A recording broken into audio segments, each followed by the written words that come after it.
Hi 10 நிமிஷத்தில் lunch box recipe பன்னீர் fried rice எப்படி பண்ணுறதுன்னு பார்க்கலாமா? அதுக்கு கேரட், பீன்ஸ், கேப்சிகம், அதுக்கப்புறம் வெங்காயம் இது நாளையும் நான் நீட்டமாக கட் பண்ணி வச்சுருக்கேன். ஒரு கடாயில் 2 ஸ்பூன் எண்ணெய் ஊற்றிட்டு எண்ணெய் காஞ்ச உடனே நான் க்யூபாக கட் பண்ணி வச்சுருக்கேன் 150 கிராம் பன்னீர் எடுத்து நான் உள்ளே ஆட் பண்ணிவிட்டு அது கூட 1 ஸ்பூன் மிளகாய்த்தூள், 1/2 ஸ்பூன் பெப்பர் தூள், தேவைக்கேற்றாப்புல உப்பு போட்டு அதை நல்லா மிக்ஸ் பண்ணி விட்டுக்கிறேன். ஒரு 3 நிமிஷம் பன்னீரில் மசாலாலாம் இறங்குற வரைக்கும் அதை நல்லா கிளறி கொடுத்துட்டு இதை இன்னொரு பவுலில் ட்ரான்ஸ்ஃபர் பண்ணி வச்சுக்கலாம்.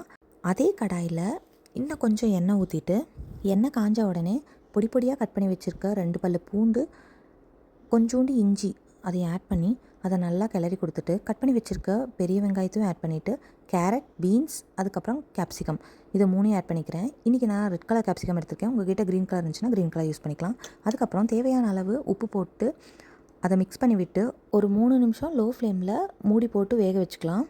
அதுக்கப்புறம் நான் கொஞ்சமாக சோய் சாஸ், அதுக்கப்புறம் கொஞ்சமாக சில்லி சாஸ் ஆட் பண்ணியிருக்கேன். அதை நல்லா மிக்ஸ் பண்ணி விட்டுட்டு நான் 2 பவுல் ரைஸ் எடுத்து வச்சுருக்கேன். நான் நார்மல் ரைஸ் தான் எடுத்துருக்கேன். உங்களுக்கு பாஸ்மதி வேணுன்னா பாஸ்மதியே எடுத்துக்கலாம்.